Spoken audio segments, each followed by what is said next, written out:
Okay, so this is pretty casual. First off, thank you so much for making the time. Um, I I think I heard your interview. I think it was last year with Remote Ruby. Um, leading up to Rocky Mountain Ruby, and yeah, reached out because to give a little background. I was kind of going to um, Sin City Ruby and RailsConf every year. Those were kind of the main conferences that I started going to every year. And this year is the last year for both of those. Yes. So I was trying to think this year of like, okay, what do I want to go to next? And hopefully Rocky Mountain Ruby will be one of those. But it also kind of got me thinking, what if I organized my own? And so this is very early, kind of exploring that. I'm, 95% sure I'm gonna do it, but still just kind of exploring. I want to talk to as many people as I can that have organized their own conferences. And I also would like to kind of document this whole process as Mhm. well, and hopefully other people that are looking to organize a conference in the future could use this information. I'll try to record all the interviews that I do, kind of document my process as I go through it, and hopefully that'll be useful to the community as well. Yeah, I Um, think so. yeah, Ruby Central has talked about having some kind of guide, and so maybe yeah, this can be part of yeah, that. yeah. It would be really cool if maybe I could work with them to kind of make this more official. But um, in the meantime, it's very early on, and it's Sure. very kind of impromptu and casual. But to get started, I know that you kind of restarted Rocky Mountain Ruby back in 2023, but did you have any conference organizing experience before that, or was that the first time? That was the first time.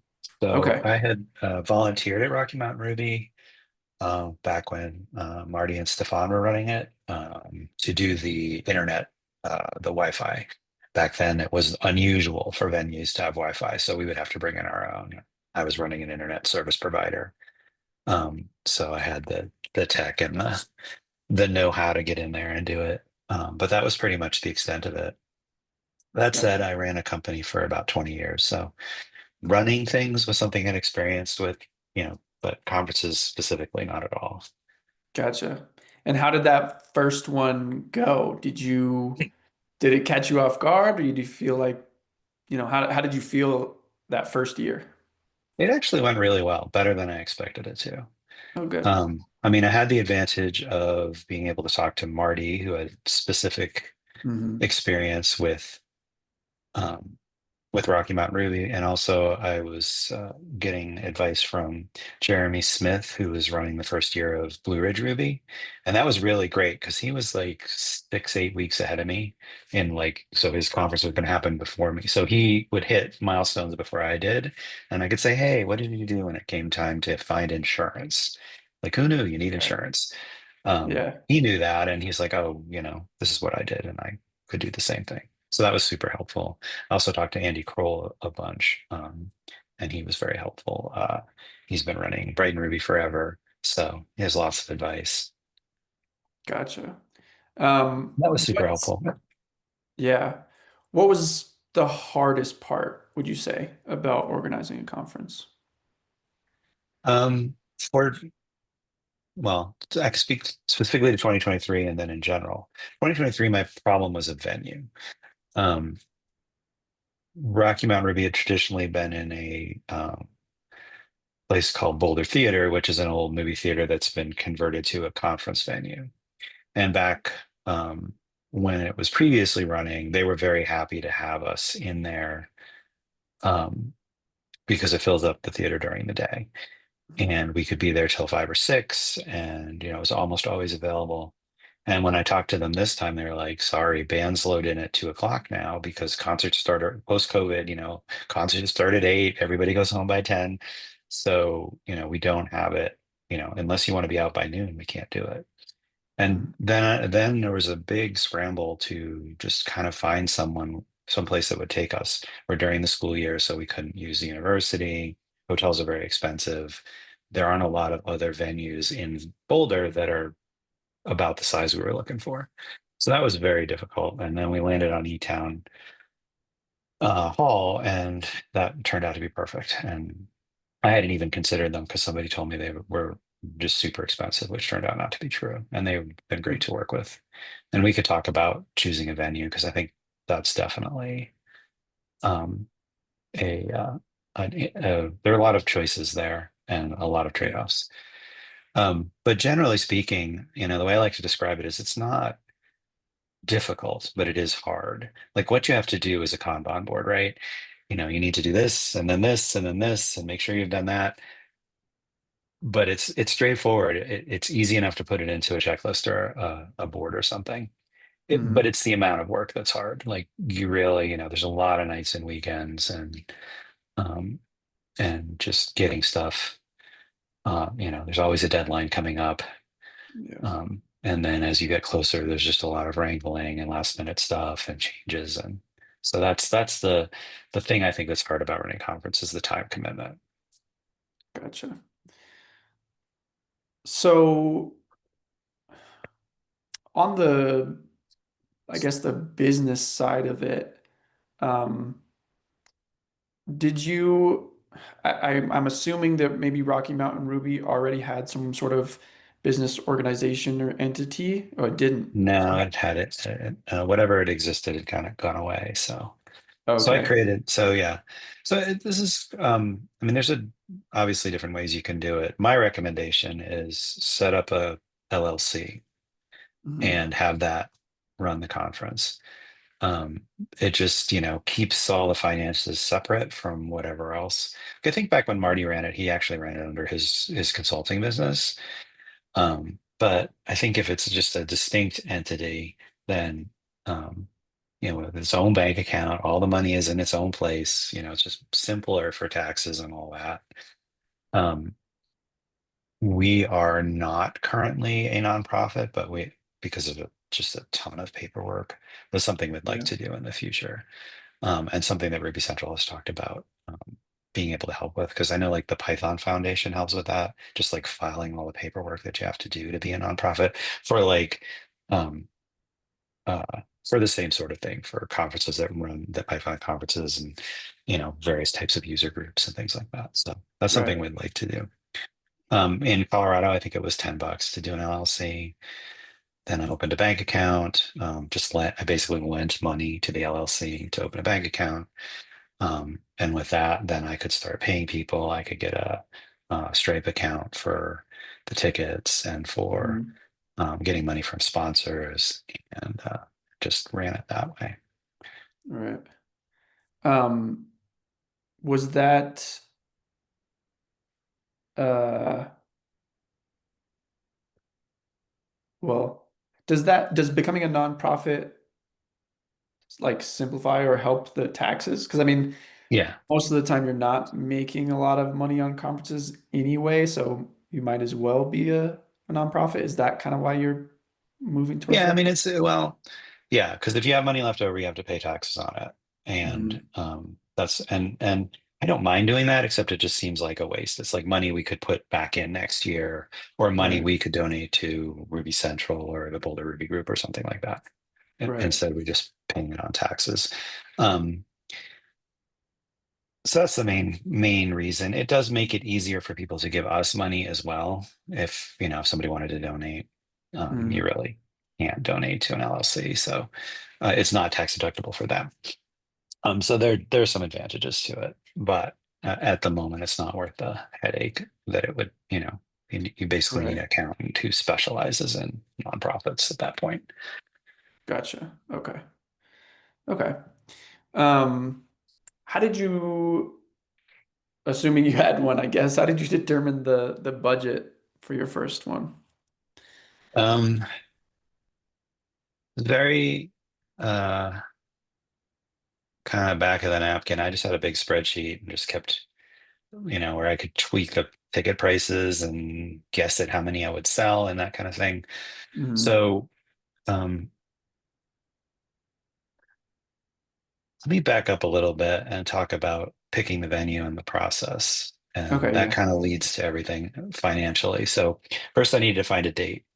And this is something that you really need to do carefully because Hmm. that first year we overlapped with a marathon and there was like a Ironman or something and it drove up the hotel prices. Yeah. And I didn't know that. I did know, so Boulder is where the University of Colorado is. Their football program is kind of popular and a lot more popular now that they have Deion Sanders as a coach. So it's just like you cannot get a hotel room if they're playing a game. So I can't Hmm. pick those weekends. Boulder's a big Hmm. outdoor activity town, so you got to avoid things like Ironmans. And so finding um, a weekend where there's nothing big going on. And because we're at the end of September, beginning of October period, there's also the Jewish high holidays, and you don't want to. I don't want to have my conference on those days and then have people not be able to come because, Right. yeah. So got to nail a date, and then you got to find a venue, um, and that's going to be your biggest expense. So that um, I did before I started dialing in the budget was all right. Where can we be? Yeah. Um, And then for the first year, and I got this idea from Jeremy Smith, we went with sort of stretch goals. Like if we sell these many tickets, we will have t-shirts. And if we sell these many tickets, we will have breakfast. And if we really go all the way and sell all the tickets, we will record the conference and post the videos. Hmm. And that was a good way to not overextend, right?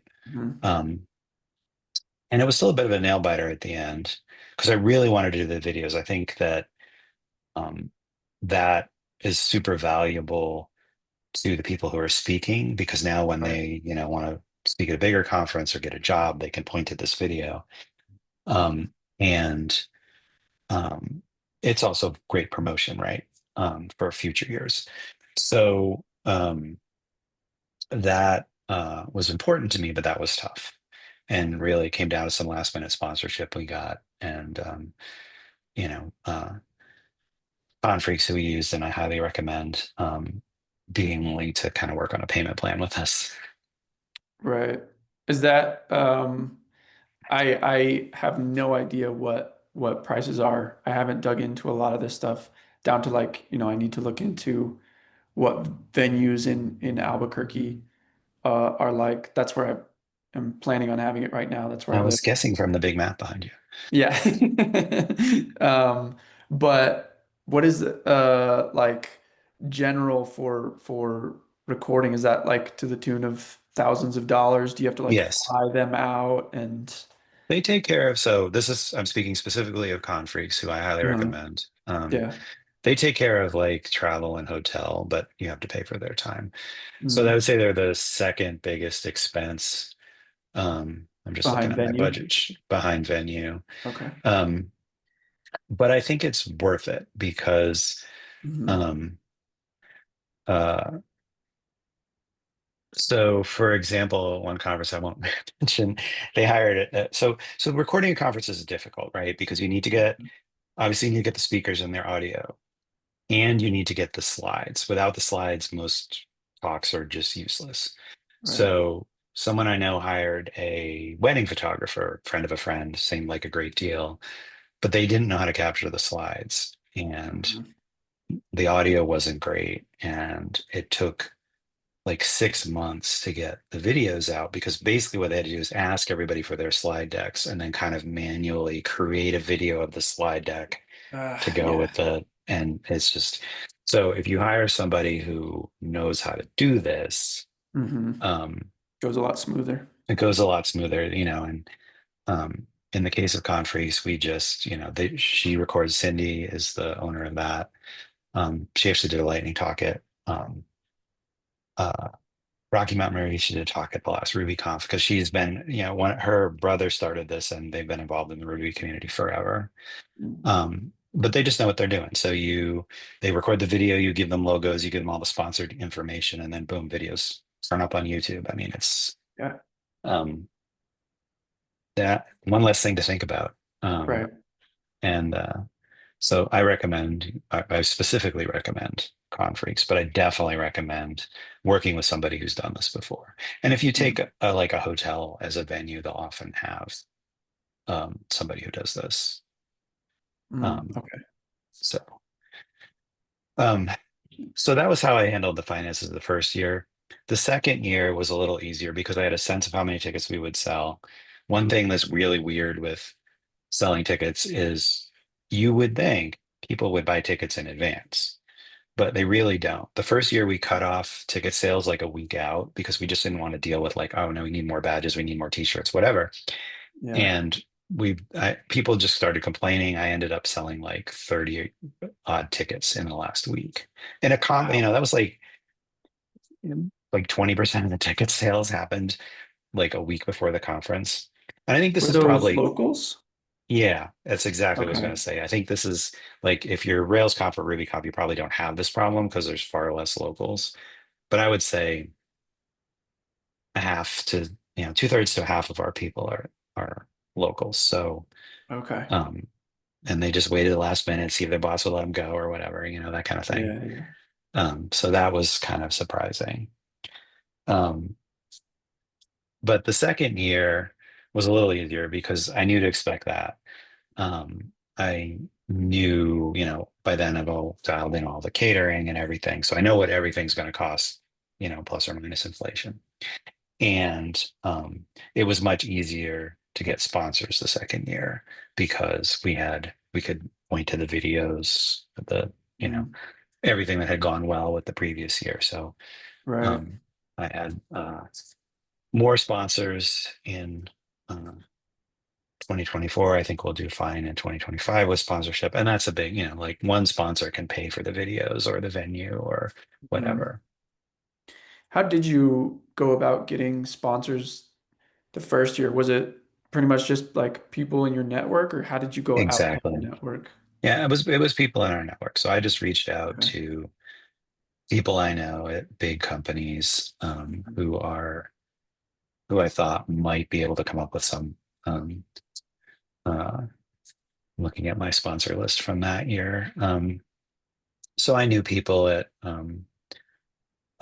Gusto and Fusion Auth, and um, they gave us some money, um, and that was kind of enough that year.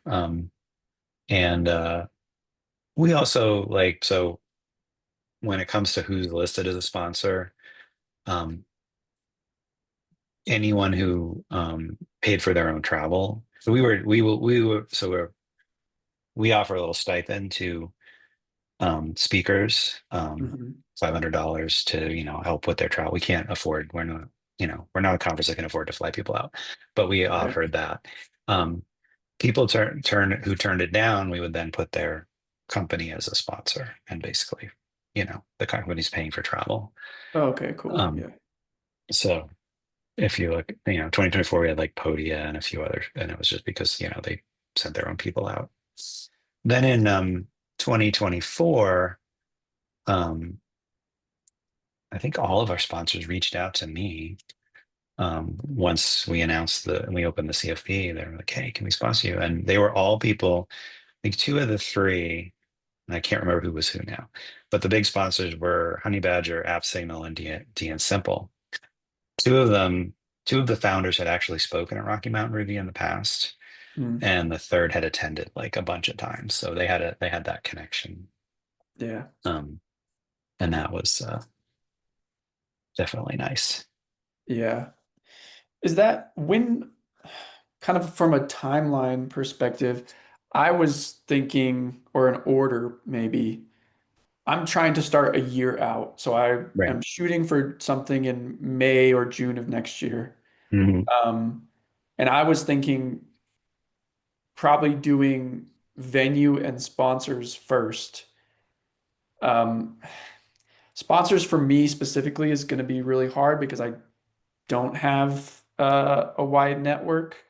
Um, and I guess I was thinking maybe start that earlier because it's going to be hard. But at the same time, it's going to be even harder because I don't know people and I'm reaching out and I'm saying like, hey, this is my first conference, never done this before, no idea how this is going to go. Do you want to give me money? Right. But were you getting sponsors like later in the process It or? was it was a little later in the process. I started trying pretty much as soon as I had the website Yeah, and the sponsor rate sheet up, and we should talk about that in a sec. But it did take a little while and a little poking and that kind of thing. yeah. I think, one of the things that Ruby Central wants to do post RailsConf is help, and they're already doing this with meetups where they're connecting meetups with potential sponsors. So like Mm, um, the Boulder Ruby group has had a pizza sponsor um, for the last few months through Ruby Central. mm. Um, and so I think, talking to Allie and all, they can get you in front of people. Now, will they give you money? Yeah, who That's a knows? harder thing. Right. But one of the things Ruby Central is really trying to do with, especially with the bigger um, uh, Rails shops is like, hey, we're not doing RailsConf anymore. Um, but we can get you in front of, you know, 30 Ruby groups, 50 Ruby groups, and 10 conferences. So, Right. let's work together on that. So I think that's, working that network. Um, and not necessarily going directly to the sponsors, beyond Ruby Hmm. Central. Like, but if you're friends with, Jason Sweat, who can he connect you with, right? Because that Hmm. personal connection, I think, works better than just like, reaching out cold to Yeah. Cisco Meraki or something like that, right? Yeah. So that's definitely my advice there. Um, so yeah, I mean, I think like in terms of timeline, I said, pick a date, get a venue. Because venues Hmm. is the thing you have to book out the furthest. Build a website and put up your sponsor sheet, right? I just copied mine from Blue Ridge Ruby. You can copy mine, you can copy somebody else's and be Okay. flexible on it. So, ours um has I think we've got what we went with the jewel theme because Rocky Mountain Ruby did that in the past. We have like Emerald at 2000, Sapphire at 4000, and Ruby at 5000. And then, you know, you get recognition. There's some stuff everybody gets. They get their logo on the site, they get their recognition. And then it's like, well, where are you on the page? And how many tickets, complimentary tickets does your organization get? Do you get a table or not? Mm, Um, like at the top tier, you get a table to yourself. At the middle tier, you get to share one. At the bottom tier, you can just put your stickers wherever, right? mm, Um, but we were not, and I don't recommend being like particularly hard ass with this, right? Like be flexible. What do they actually want? Maybe if they're not hiring, they might not want a table, right? They might just want to put their stickers out. They might, okay. want a little bump up. They might want an in-between amount of money because that's what they're, I'm like, fine, if you can give me $3,000, I'll give you the Sapphire thing, right? I mean, it's like you Gotcha. want them Yeah. to sponsor you. It's not ultimately, aside from, if you sell out, it's not costing you that much to do this, right? Hmm. So Yeah. um be work with them. Sometimes they want to, we've talked to them. Nobody's actually taken us up on this, but other things like, host a game night, right? That'd be great, Hmm. right? Put Yeah. you up as a sponsor. An after party or organize a hike, I'm happy to put you on the website. Because that stuff around the conference is also, Yeah. very helpful. Once you have a site and you have a sponsor sheet, that's when I started reaching out to people. It does get easier to do things, of course, once you have some talks up. So Mm, um, we people do different things. Like some folks put their tickets on sale as soon as they have a date. We generally have waited until um, we've picked the speakers because then we can say this is what you're paying for, right? This is why right. you want to come. Aside from how Right. cool we are, Yeah. here's the actual talks. Um, This year, I think we're going to have a keynote that we can pre-announce before the CFP closes. We're Mm, still talking about that, but um, we've gotten to the point where we can probably have an invited keynote. And that is something that's enough of a splash, I think, for us to start selling tickets. But if you're comfortable selling them from the beginning and think people want to come to Albuquerque, then you can do that too. I mean, I don't think there's a right answer there. It's hmm. for my thought the first few years anyway was like we don't, we've been gone for 5 years or so. Um, we're not RubyConf or RailsConf. People aren't just going to automatically buy tickets. So I'm going to sell them what they're Right. getting. Yep. Now that we've done this a few years, we have a reputation, I think, putting tickets on sale before we have the full program built out is okay. Yeah. What did you mean when you said you've reached the point where you can have an invited keynote? Um, just that, now we have enough of a reputation that people are always telling us they want to come. So, Mm. um, I mean, we could always do that, right? Uh, and um, but Did in you the invite past years, did you invite people in the past years? no. Or Well, was we it only tried to and couldn't CFP? find anyone who would come. So Okay. because I mean, again, we were new and like people didn't know what to expect, and Yeah. um, we'll talk about scheduling. Like the biggest mistake we made the first year was not the marathon. I had forgotten this part, but um, Rails World was the week before, Oh, yeah. and it was like the beginning of the same week actually, and then Thai Ruby was the same days that we were. So like Yeah. everyone I reached out to was either at Rails World or Thai Ruby. And why wouldn't you Yeah. be? Right. So this year we're not near. Thai Ruby moved, changed the time of year, and Rails World is a couple weeks before. Okay. Last year we, for whatever reason, we didn't really try hard. This year, I think we're gonna, reach out to some names in the we already have names in the community and see if anybody just wants to come and so then we can do that.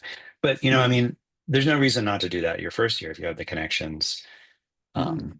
There's somebody you think would be a drawer or somebody gives a good talk. Yeah. Um, then no reason to not ask them, put them on the program and have something you can post to social media. Yeah. um so Yeah. Did you so for all speakers you offer that stipend and everybody gets the yeah, same stipend? yeah, yeah. Okay, gotcha. And we, I mean, you don't have to. Rocky Mountain Ruby didn't in the past. I mean, there's different philosophies. Like I know when Marty ran it, he never did. Like just, Mm. sorry, Yeah. we can't afford that. And Yep. then there are other conferences that, pay the full thing. And we Mm. we looked at those numbers and it's like, there's just no way we could make that work. Yeah. So we just settled on a middle of the, and we're going to review that again this year.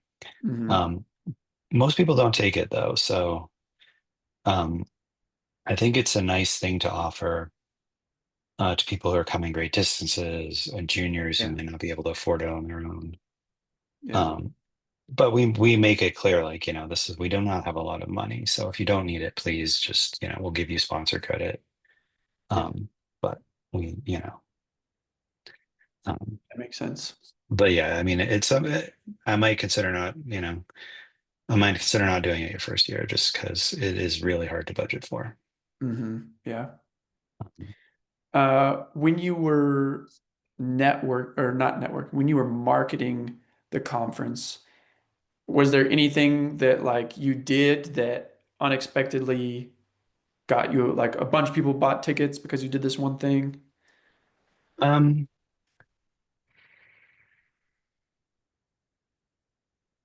a couple of things worked well. I mean, so we did a lot of social media stuff and a lot of LinkedIn. LinkedIn, I think, is the best place these days because Mm. social media is in a weird state. I mean, we still have a Twitter account. I don't know how we feel about it. We have a Blue Sky account, but I think most of our interactions come through LinkedIn. Oh, Um, so that worked. And one of the things that I noticed a big bump of ticket sales was, so LinkedIn. whatever their algorithm is, um, it seems pretty localized, like who sees your message. I mean, it's in your network, but like people outside of your network, I think it's more like your town. Mm, Um, and we got a big bump when I got some of my friends who are in Denver to post stuff because I think mm, then it got shown to more people in Denver. right. So that was pretty effective. Um, so, think about like getting folks, who are in places that people might drive to your conference from to share it, like not just reshare, but actually share it. That Yeah. seems to do something in the LinkedIn algorithm. The other thing I actually really good luck with was podcasts. So we reached out to a bunch of podcasts. I had a friend uh, who does some podcast editing, put together a 30-second clip for me, and Mm, then I sent it out to um, uh, where did it go?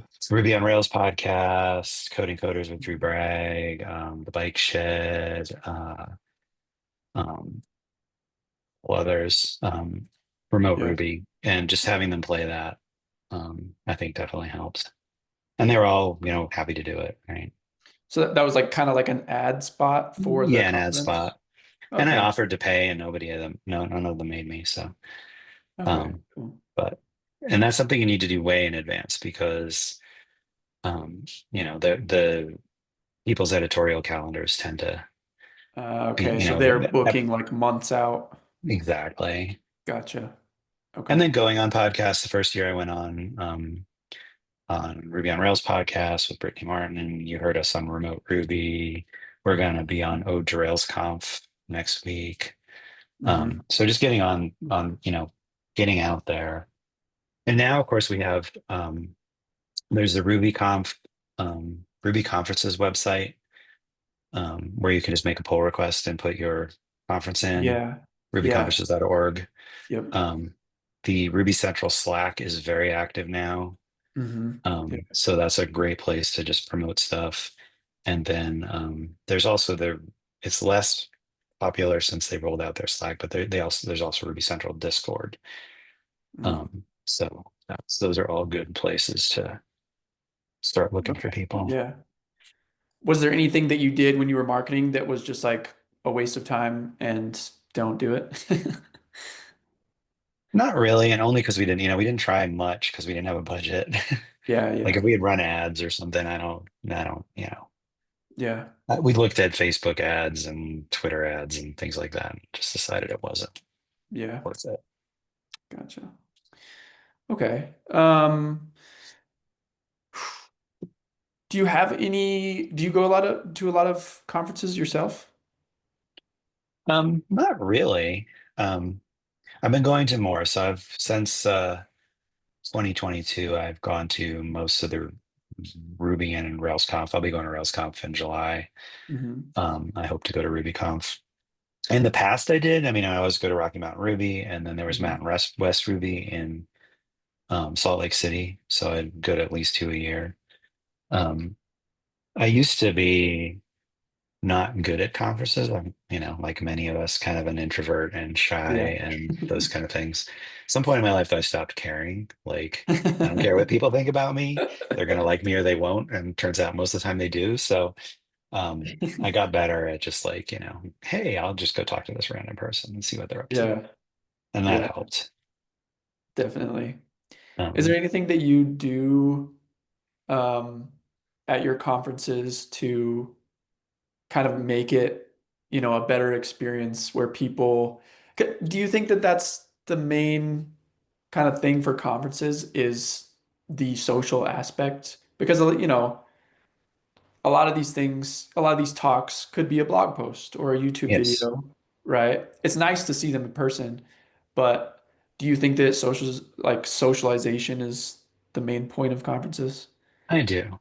And you need talks because otherwise, why would your boss let you go? Right. And you do Yeah. learn stuff, Yeah. right? I mean, to your point, talks are often better in person, It's um, true.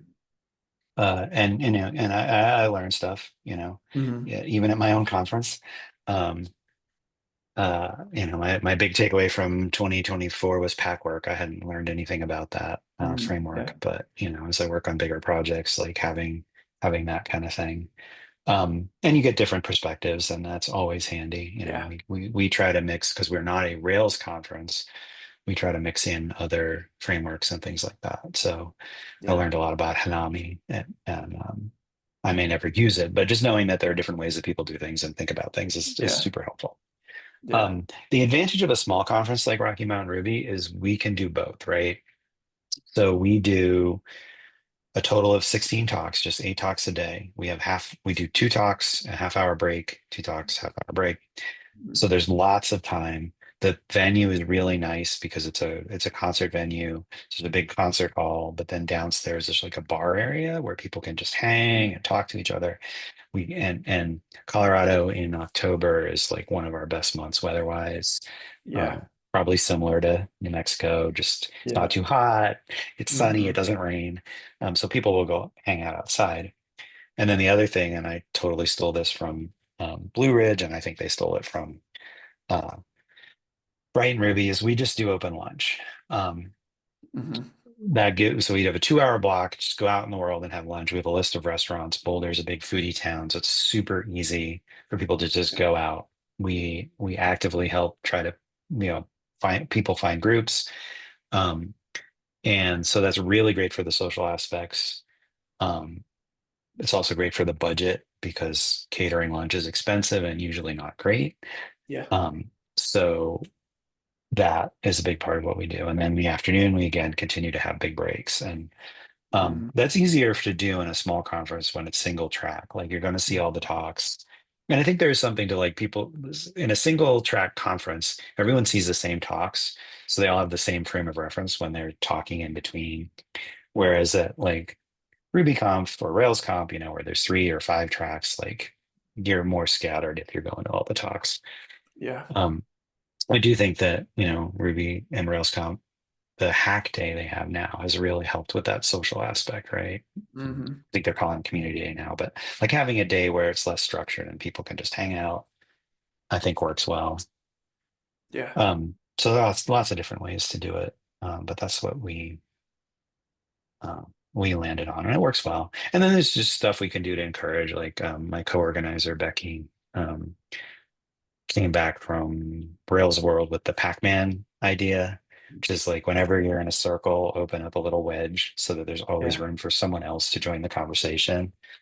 Yeah. So we promote that kind of like, hey, talk to your neighbors, like talk to the juniors. Like if you see somebody who's just, clearly just standing on the sidelines, try talking to them and be respectful. If they just don't want to talk, that's cool. But Yeah. usually, you can engage with somebody and they'll want to talk.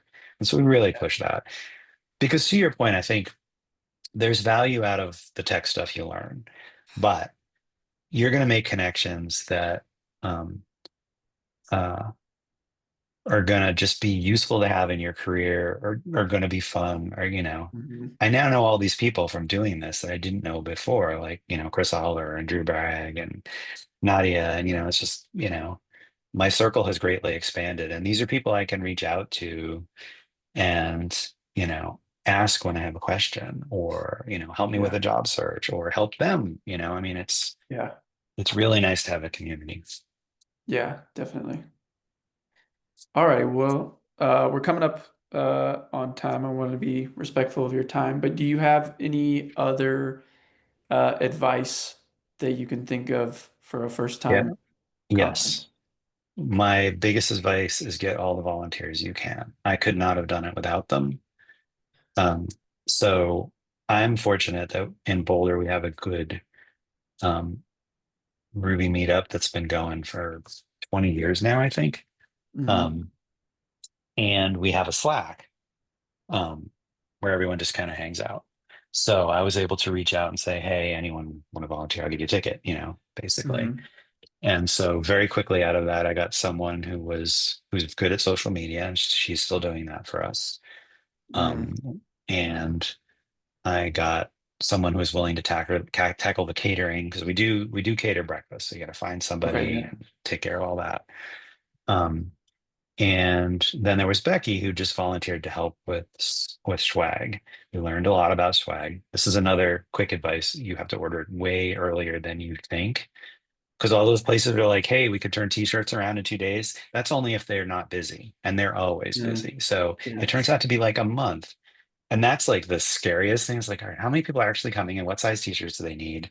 And so what we Right. do is actually cut it off and say, like, 2 weeks out, like, we're not going to guarantee you a t-shirt, or Right. you can pay more and we'll order a t-shirt for you after. Um, Yeah.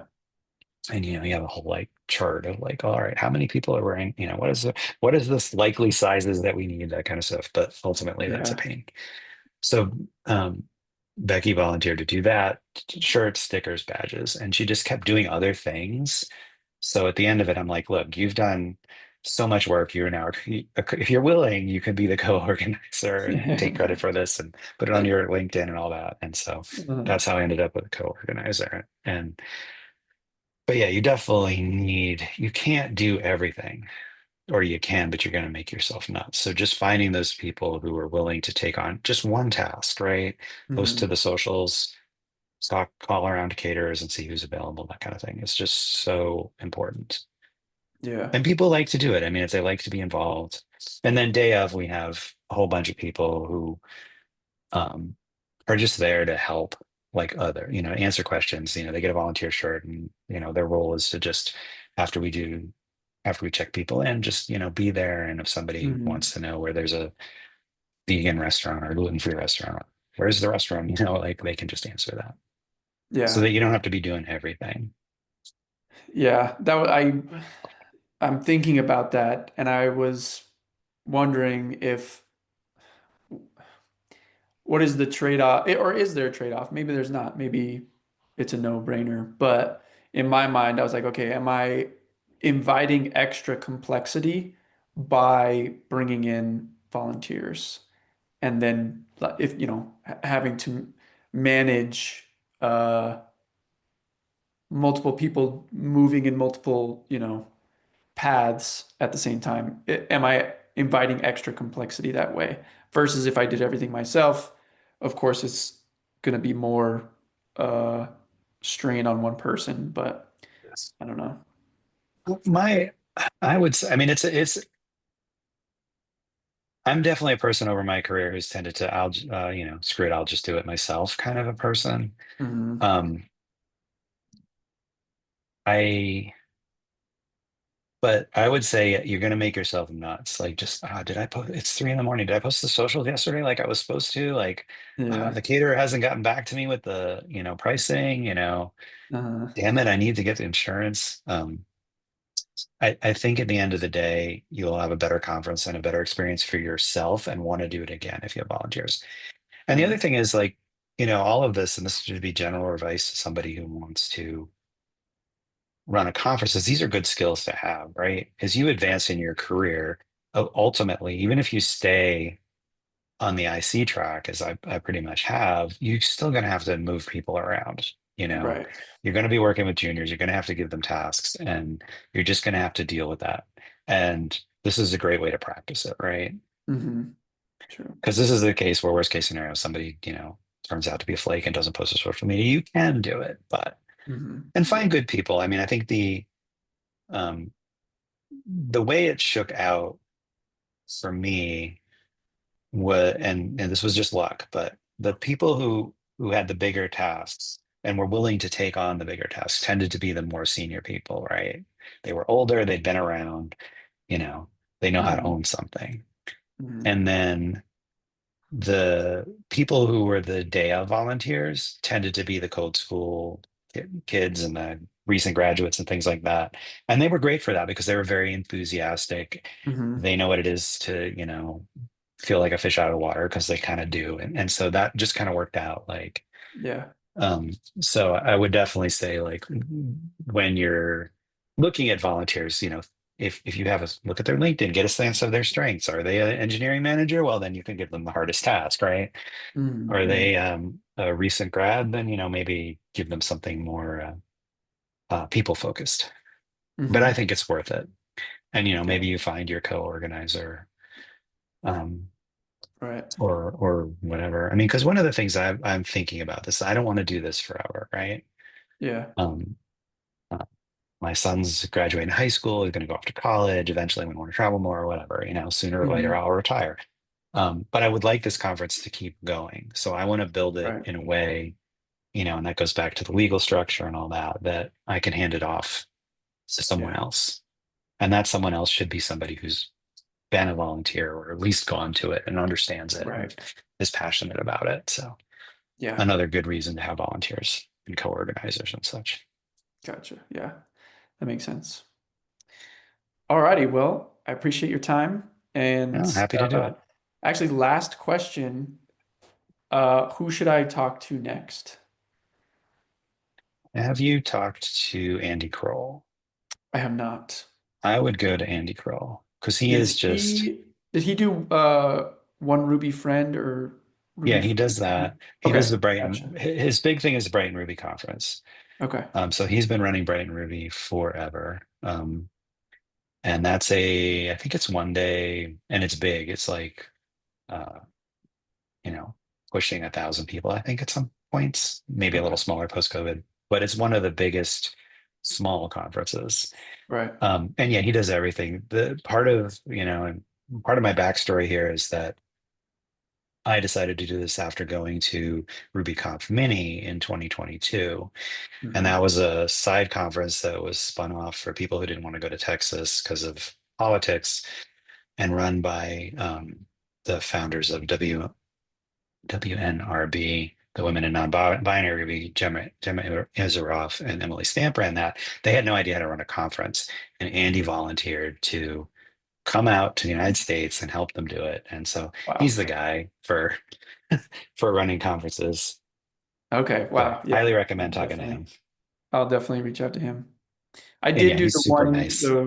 I forget the exact name, but the Ruby Friend program Yeah, that he was putting on. I did that. So I have, interacted with him over email, I yeah, think, briefly, but I'll definitely reach out to him. yeah. He's a nice guy. So Awesome. yeah, I reckon, and definitely like years and years of experience that you can lean on. Yeah. Cool. Alrighty. Thank you so much for your time, Spike. Yeah, I, nice meeting you. I hopefully will be in Rocky Mountain Ruby September, October this year, right? October, beginning, October 6th and 7th. Okay, perfect. I Yeah, and hope to meet I you in will. person there. Yeah, definitely, and I'll keep an eye because Albuquerque's not that hard for me and a city I love. So Yeah, awesome. Awesome. I'm hoping cool. it'll draw some people. It's not, It's not uh Santa Fe. you're right, right. But hopefully people will come and then go visit Santa Fe. Yes. So, alrighty. Well, I Cool. hope you have a great rest of your day and You we'll too. keep in Feel touch. free to reach out if you have any other questions. Alrighty. Sounds great.